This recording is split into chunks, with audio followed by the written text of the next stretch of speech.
이렇게 가지고 동선까지 다 해서 그리고 가고 있었어요. 근데 점심을 준비하는 그런 집사님 가정이 있었습니다. 이 집사님이 정성을 다해서 점심을 준비를 했어요. 신방 대원들하고 주변의 구역 식구들 다 불러서 같이 이제 밥을 먹으려고. 반찬을 얼마나 잘 준비했는지 다 준비돼 있고요. 그리고 보기만 해도 침이 꿀꺽꿀꺽 넘어갈 것 같은 찌개 냄새도 아주. 그런데 문제는 어디냐면 전기밥솥을 딱 열었는데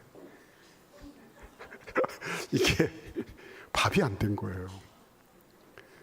제일 이제 아주 따끈한 밥을 대접하고 싶은 거죠. 그래서 최선을 다해서 노력을 했는데 어떻게 해요? 시간은 다 정해져 있고 이래가지고요.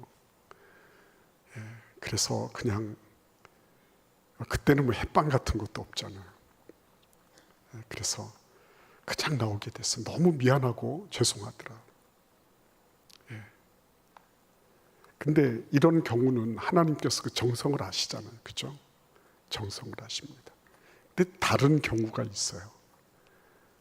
이 사람은 모의고사만 치르면 그러면 거의 만점을 받은 사람이에요. 사법고시 모의고사.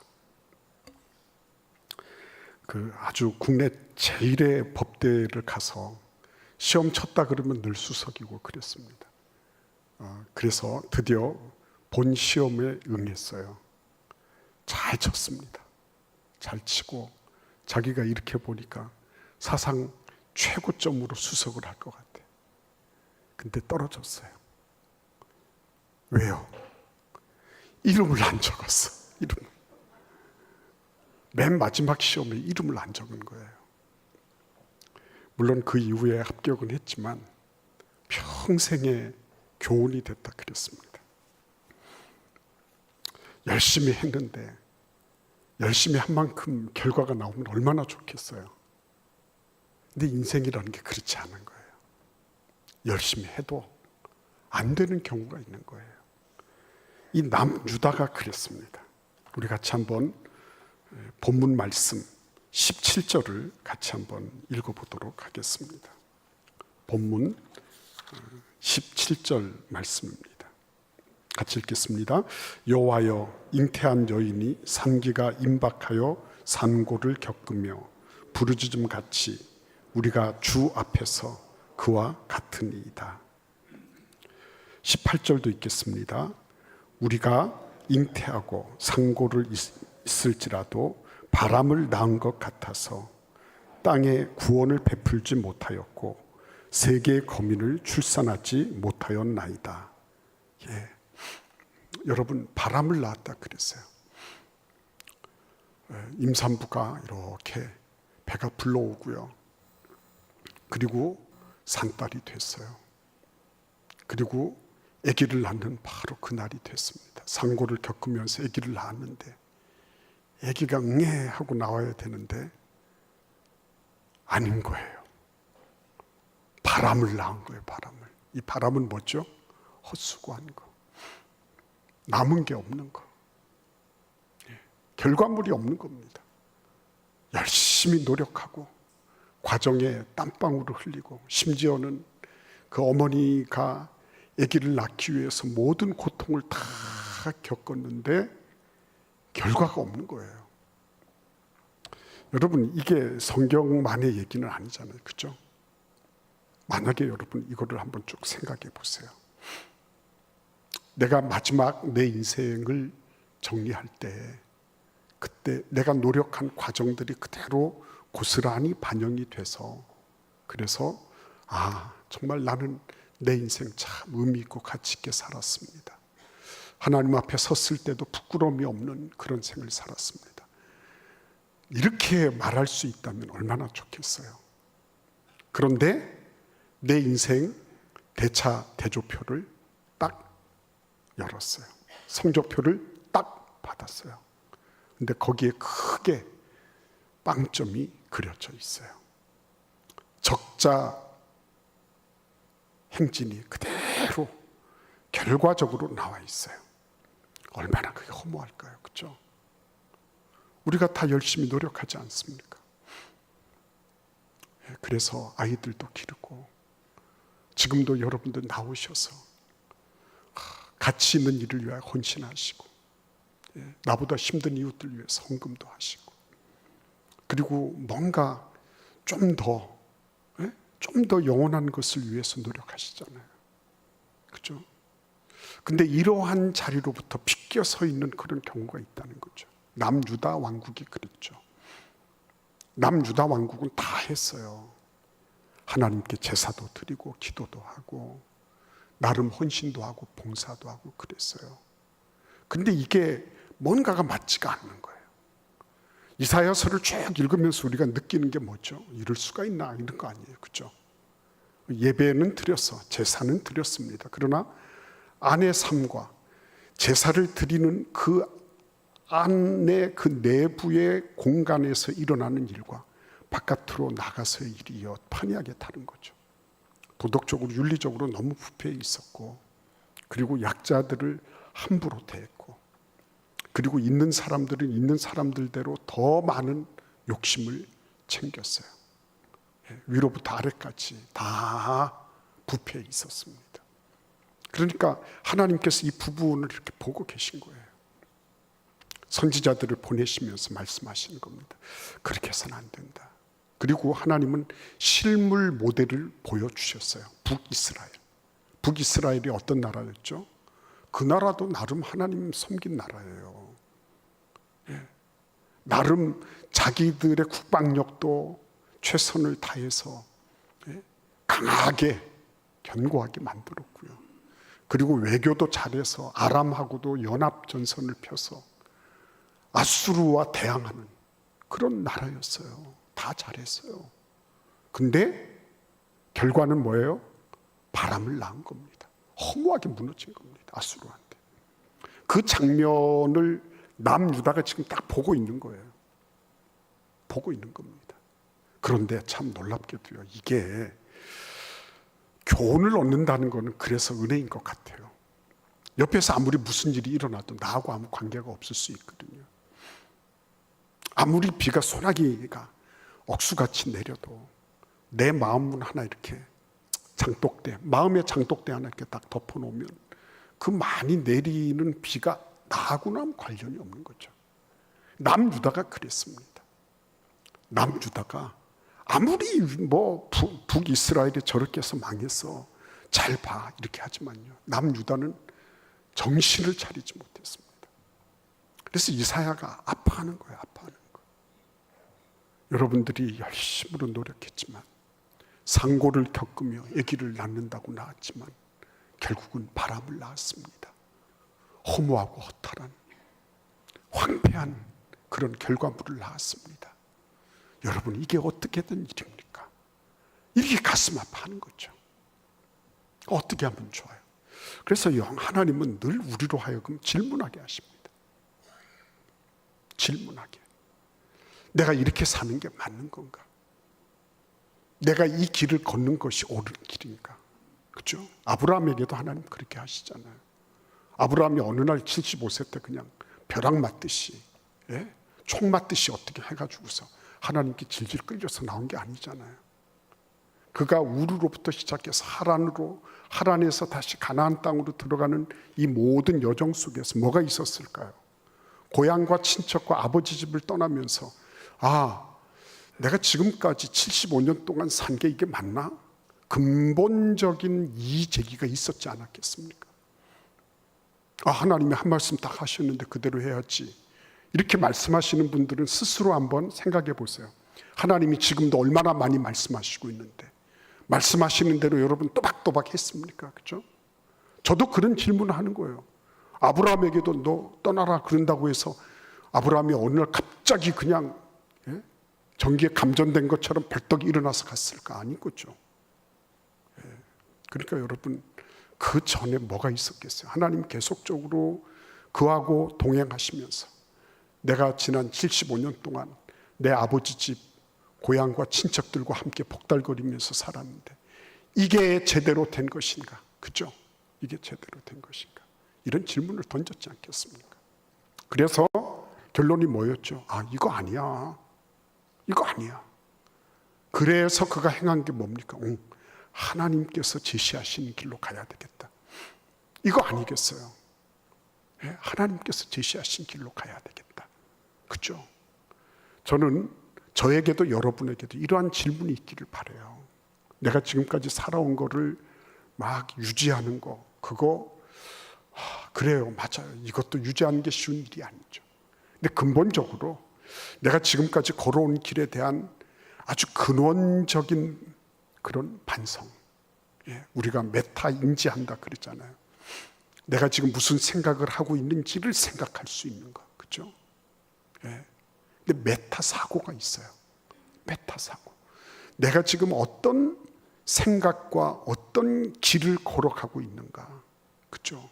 이 부분에 대해서 내가 걸어가는 길에 대한 근본적인 방향 점검, 이걸 하는 거예요. 그래서 여러분, 이 메타라는 말이 이렇게 들어갈 때마다 더 큰 거를 얘기하는 거거든요. 그러니까 메타가 들어갈 때 이야기, 내 얘기가 있어요. 오늘도 우리가 같이 살펴보겠지만 내 얘기가 있단 말이에요. 나는 이런 과정을 거쳐왔어요. 맞아요. 근데 이제 거기에서부터 하나님은 일을 시작하시는 겁니다.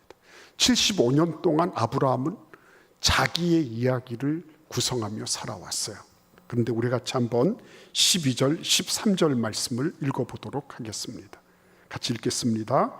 여호와여, 주께서 우리를 위하여 평강을 베푸시오리니 주께서 우리의 모든 일도 우리를 위하여 이루심이니이다. 여호와 우리 하나님이시여, 주 외에 다른 주들이 우리를 관할하여 싸우나 우리는 주만 의지하고 주의 이름을 부르리이다. 자, 이 북이스라엘이 황폐하게 된 것을 보았어요. 남유다도 이제 그런 운명을 갈 수밖에 없는 그런 상황이에요. 그런데 하나님께서 이 황폐한, 황무한, 헛된, 부질없는, 허망한 이런 삶을 살아가는 것에서 브레이크를 딱 잡고, 그리고 새로운 길, 비옥하고 열매 맺는 삶을 살아가도록 하실 때 하시는 몇 가지 패턴이 있는 거죠. 그래서 오늘 우리는 그 장면을 보는 겁니다. 맨 먼저 우리 12절에서 뭐라고 말씀하세요? 여호와여, 주께서 우리를 위하여 평강을 베푸시오리니 주께서 우리의 모든 일도 우리를 위하여 이루심이니이다. 그랬어요. 우리를 위하여 이루신다는 걸 모르는 사람은 없어요. 주님께서 우리를 위하신다는 거 다 알아요. 근데 중요한 게 뭐죠? 그게 이전에는 어떻게 했어요? 내가 주도했잖아요. 내가 나를 위해서 그 일을 한 거예요. 그런데 그렇게 해서 나온 결과가 뭐였어요? 바람이었거든요. 북이스라엘 사람들이 왜 바람을 낳았습니까? 남유다가 왜 바람을 낳으려고 해요? 이유는 어디 있습니까? 내가 하는 거거든요. 내가 나를 위하여, 나의 만족을 위하여, 내가 보는 그 성취, 내가 보는 성공, 이거를 잣대를 딱 대놓고 그걸 향해서 다름질 치면 된다고 생각한 거 아니에요. 근데 하나님은 어떻게 하시죠? 이야기를 바꾸시잖아요. 그렇죠? 바꾸십니다. 아브라함도 그랬어요. 아브라함이 방향을 전환할 때 어떻게 합니까? 하나님이 내가 너를 복주고 내가 너를 번성케 하리니 너는 복이 될 것이다. 이렇게 말씀하세요. 그러니까 아브라함 개인의 삶이 지금까지 자기 얘기를 해온 거예요. 내가 어떻게 하면 잘 먹을까, 잘 살까, 내가 어떻게 하면 애들 교육을 잘 시킬까, 내가 어떻게 하면 좀 더 안정된 삶을 살까, 이런 것에 목을 매달았거든요. 근데 그때부터는 어떻게 됐죠? 이야기의 주체가 바뀌고 주제가 바뀌는데 어떻게 바뀌는 거예요? 아브라함의 개인의 삶은 있는데 거기에 하나님의 이야기가 덧붙여지는 거예요. 이게 신앙인의 얘기입니다. 이게 달라지는 거예요. 하나님이, 여기 보세요. 12절을 보십시오. 주께서 우리를 위하여 평강을 베푸십니다. 그랬거든요. 그 전에 평강을 누가 추구했어요? 누가 이 평화를 위해서 군비를 확장하고 요새를 만들어? 자기가 했거든요. 자신이 내가 한번 해보겠다고 한 거죠. 근데 우리를 위하여 누가 일하세요? 주님이 일하세요. 이게 바뀌어지는 거예요. 황폐함에서부터 구원받는 사람들의 첫 번째 특징은 이야기가 자기 이야기에서 끝나는 게 아니라 큰 이야기, 큰 이야기, 하나님의 이야기, 그 안으로 자기를 편입시킬 줄 아는 사람. 하나님은 그렇게 아브라함을 잡아당기셨어요. 지금도 남유다를 향하여 그렇게 잡아당기기를 원하시고 있는 거예요. 야, 하나님이 너희를 위하여 평강을 이루시는 거야. 너희들이 이렇게 저렇게 준비하고 애쓴다고 해서 다 되는 게 아니야. 평소에 모의고사 잘 치렀다고 해서 본고사를 잘 치른다는 보장이 있는 건 아니야. 그죠? 그래서 여기 보시면 주어도 바뀌고요. 그 전체 남유다 왕국을 이끌어가는 주체도 바뀌는 거예요. 누구예요? 하나님이 바뀌는 거예요. 하나님으로. 내 인생을 이끌어가고 있는 내 이야기의 주체가 누구세요? 누가 내 이야기를 끌고 가고 계세요? 하나님이시면 되는 거예요. 하나님이 해주셨어요. 이 얘기가 되면 되는 거예요. 근데 이야기가 바뀌기가 쉽지 않죠? 그죠? 이야기 바뀌는 게 쉽지 않아요. 거기 13절을 읽겠습니다. 여호와 우리 하나님이시여 주 외에 다른 주들이 우리를 관할하여 싸우나 우리는 주만 의지하고 주의 이름을 부르리이다 그랬습니다. 관할을 당하고 있죠. 통제와 컨트롤을 당하고 있어요. 다스림을 받고 있어요. 그렇죠? 그런 상황 속에서 내가 지금 뭔가를 이야기를 바꾸겠다고 하니까 이거 얼마나 힘든 일이에요. 그냥 되는 일이 없어요. 그냥 되는 일이 없습니다. 여러분, 매일마다 내가 이 말씀 묵상책을 붙잡고 묵상한다는 게 쉬운 일이에요? 쉬운 일 아니에요. 모세를 보고 하나님께서 얘야 너 애굽으로 가야 되겠다. 모세가 냉큼 예 하고 갔어요? 그러지 않아요. 목장에서 그냥 편하게 그냥 내 인생은 이제는 끝났다라고 생각하면서 모세는 그냥 보낼 만한 사람을 보내시죠. 저는 아닌 것 같습니다. 그랬잖아요. 하나님께서 그를 보내십니다. 근데 그렇게 보낼 때 누구하고 맞붙어요? 바로하고 맞붙잖아요.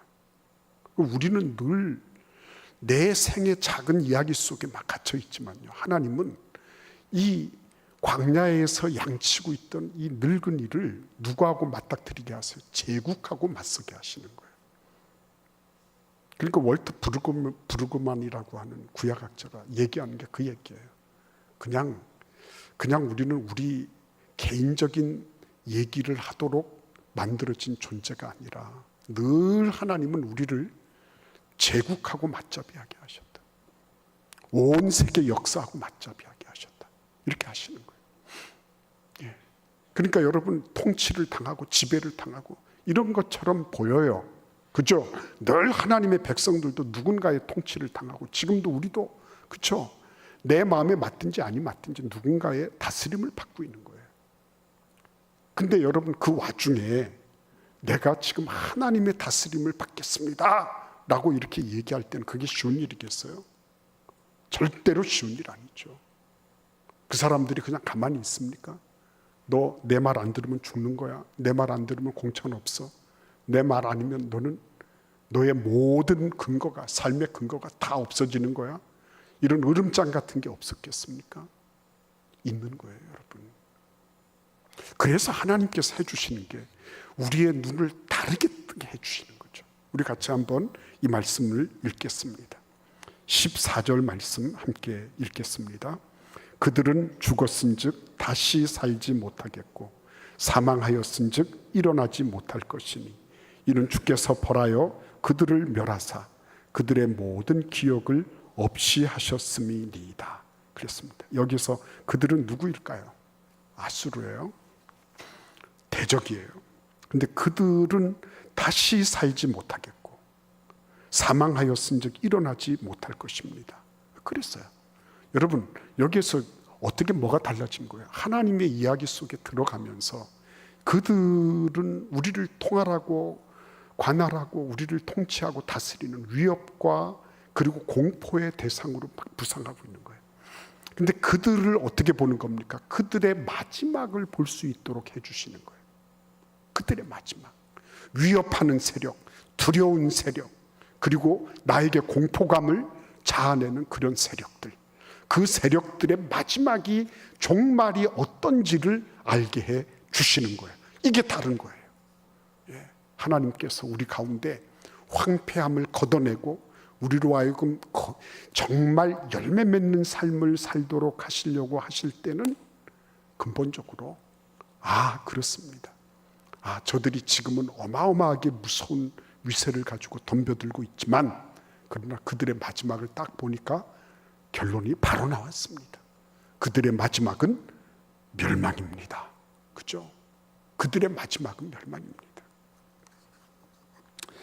여러분, 이런 그런 전망을 가진다는 것은 자칫 보면 정신 승리일 수도 있어요. 그거 그냥 정신 승리야. 자기들끼리 하는 말이야. 이렇게 말을 할 수가 있는 것입니다. 근데 여러분, 이게 정말 정신 승리였을까요? 하나님이 우리에게 성경에서 말씀해 주시는 게 그냥 정신 승리로 너희들 현실은 어쩔 수 없으니까 그냥 정신이라도 승리해라 이렇게 하면서 위로해 주시는 것으로 끝날까요? 그렇지 않다는 거죠. 그러니까 우리가 성경을 읽는 거예요. 일단은 그러나 우리가 이해되지 않는다고 해서 이해되지 않습니다. 그리고 멈추면 안 되죠. 그 다음도 한번 보세요. 우리 15절도 읽어보겠습니다. 여호와여, 주께서 이 나라를 더 크게 하셨고 스스로 영광을 얻으시고 이 땅의 모든 경계를 확장하셨나이다 그랬습니다. 눈을 아수르 쪽 적대 세력을 향해서 보고 있다가 이제는 누구를 향해요? 나 쪽으로 보는 거죠. 나는 그동안에 어떤 존재였어요? 메뚜기 같은 존재였잖아요. 별거 아닌 존재. 아수르 같은 그런 강대국 앞에서 절절절절 매고 이 세상의 시스템과 구조 안에서 어찌할 줄을 모르고 그냥 위축돼 있고 나만 보면 왜소해지는 거예요. 나는 왜 이렇게 치질이도 못났을까? 이러는 거죠. 근데 하나님께서 일을 행하실 때는요, 우리의 이 정신 세계부터 바꾸어 주시거든요. 그러니까 아브라함도 처음 출발할 때부터 뭐예요? 너를 통하여 천하 만민이 복을 받을 것이다. 어떻게 보면 굉장히 말도 안 되는 미친 사람이 하는 것처럼 보이잖아요. 75세 된 노인이 지금 가솔들을 이끌고 이제 이사를 가는 겁니다. 어디로 가는지도 모르고. 근데 그 앞에다 대고 너는 천하 만민이 너를 통하여 복을 받을 것이다. 이런 소리를 하니까 얼마나 어렵겠어요. 근데 여러분, 그거를 있는 그대로 받은 거 아닙니까? 정신 세계가 완전히 새롭게 정립된 거 아닙니까? 말씀을 듣고 말씀을 묵상하는 까닭은요, 내 정신 세계를 제대로 읽고요, 그리고 그 말씀을 따라 새롭게 재조정하는 거예요. 재조정하는 것입니다. 그래서 적대 세력을 향해서는 어떻게 해요? 그 전망을 딱 보니까 너희들 마지막은 멸망이야. 너희들이 지금은 뭐 대단한 것처럼 보여도 영원한 건 없더라. 결론이 났어요. 우리를 보는 겁니다. 우리는 어때요? 하나님께서 우리를 크게 하시고 더 크게 하실 겁니다. 하나님이 스스로 영광을 얻으시기 위해서 우리나라를 그 모든 경계를 확장시켜 주실 겁니다. 그죠? 이 정신세계가 하나님 앞에 새롭게 정립돼서 완전히 역전돼 버린 겁니다. 전망 자체가 바른 거예요. 그러니까 여러분, 황폐한 영혼에는 전망 자체가 어둡습니다. 어두워요. 늘 보면 부정적이고 그래요. 늘 보면 회의적이고 해서 될까 싶고요. 그렇습니다. 근데 여러분, 정말 하나님께서 우리에게 주신 예수께서 무덤마저도 뚫고 나오셔서 우리에게 생명이 되셨다. 이걸 아는 사람들은요, 아무리 힘들고 어려워도 거기에서 뭐예요? 생명의 근거를 찾고 생명의 실마리를 찾을 줄 알고요, 하나님이 하실 일에 대한 기대를 말할 수 있는 거예요. 이게 다른 거예요. 이게 신앙인은 이게 다른 것입니다. 그러니까 제가 알고 있는 어떤 분이요, 그랬습니다. 지자치게 가난했죠. 옛날에 여러분 60년대 70년대만 해도 참 밥 못 먹는 집안 많았습니다. 근데 이 사람이 교회를 다니기 시작하면서 믿음이라는 걸 알게 된 거예요. 그래서 큰 소리를 치고 다녔습니다. 동네에 다니면서. 그때는 다들 뭐가 먹을 게 없으니까 산을 다니면서 뱀을 잡아서, 뱀을, 단백질을 공급을 해야 되겠는데 단백질 공급원이 없는 거예요. 뱀을 잡아가지고 고아서 먹으면서 이분이 공부를 한 겁니다. 그러면서 뭘 했냐면요, 이러고 얘기를 했어요. 우리 마을에 흐르는 천이 하나 있는데 그 천의 물이 마를지언정 내 지갑에 돈은 안 마를 거야. 나 이 돈 가지고 엄청나게 좋은 일 많이 할 거야. 그랬어요. 그리고 그 말대로 됐어요. 예, 다른 겁니다. 신앙생활이 가지고 있는 거는요, 그냥 뭐 실천력도 없이 막 그냥 과장된 얘기를 하는 거, 그게 아니라 자기도 실천하지만 그 열매가 하나님께 있는 걸 알고 하나님께서 해주실 일을 기대하는 거예요. 그래서 마침내 어떻게 됐습니까? 오늘 우리 16절 말씀을 함께 읽어보겠습니다. 16절입니다. 우리가 잉태하고 산고를, 다시 한번 읽겠습니다. 여호와여, 그들이 환난 중에 주를 앙모하여 싸우며 주의 징벌이 그들에게 임할 때에 그들이 간절히 주께 기도하였나이다. 아멘. 전망을 그렇게 가져도요, 그 전망대로 쉽게 되지는 않죠. 근데 무슨 일이 있어요? 그 전망과 그 현실의 괴리가 크게 벌어진 겁니다. 그럼 누가 네가 그렇게 얘기한 대로 다 되라, 그리고 누군가가 와서 도와주고 카펫을 깔아주고 그러지 않죠. 그래서 그런 현실과의 그런 어마어마한 괴리, 그 격차를 어떻게 좁히는 거예요? 기도로 좁히는 겁니다. 다른 말로 말씀드리면 대응하는 것이 달라졌어요. 이전에는 내가 사람들에게 가서 호소하고 내 힘과 능력을 막 늘여가지고 뭔가를 하려고 그랬어요. 그것이 부족하다, 그것이 쓸모없다 라고 얘기하는 게 아니라 이제는 어떻게 해요? 내 모든 생의 큰 이야기가 돼서 나를 이끌어 주시는 그 하나님, 내 전망을 새롭게 해주신 그 하나님께 뭐를 해요? 기도하는 거예요. 기도하는 거. 내가 힘들고 어려워요. 나에게도 지금 하나님, 내가 지금 주님의 징계를 받아서 내가 잘못한 것에 대해서 내가 이렇게 우리나라가 이런 어려움을 받고 있습니다. 그럼에도 불구하고 이전에는 우리가 이렇게 해보자 저렇게 해보자 막 그랬어요. 그 중요한 겁니다. 그런데 그보다 먼저 우선되는 게 뭐예요? 기도하는 거였어요. 기도하는 거. 기도하면서 대응하는 겁니다. 그 결과가 뭡니까? 우리 17절과 18절 말씀 함께 읽겠습니다.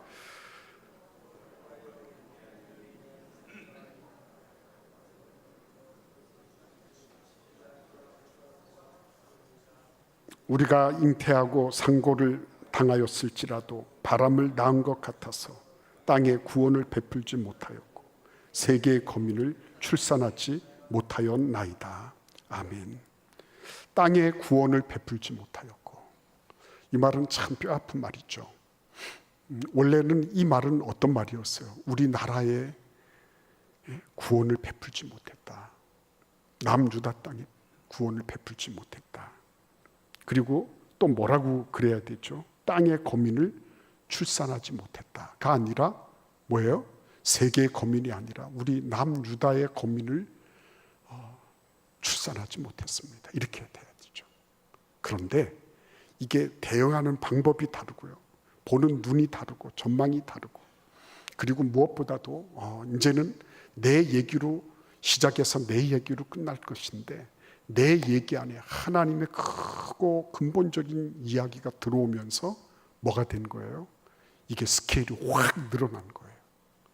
그래서 우리나라의 구원을 베풀고 우리나라의 거민을 만들어내고 하는, 여기에서 온 땅의 구원을 베풀고 그리고 온 세계의 거민을 만들어내는 이런 걸로 큰 스케일을 이루게 된 거예요.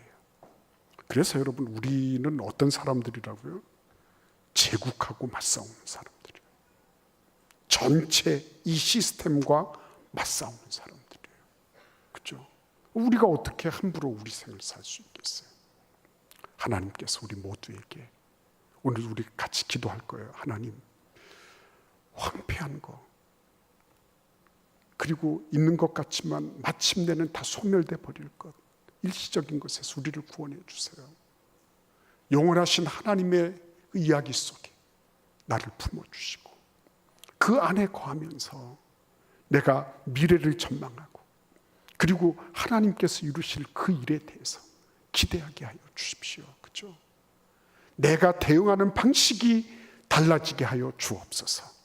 이 시간 주님 앞에 우리 같이 함께 잠시 동안 기도하시겠습니다. 하나님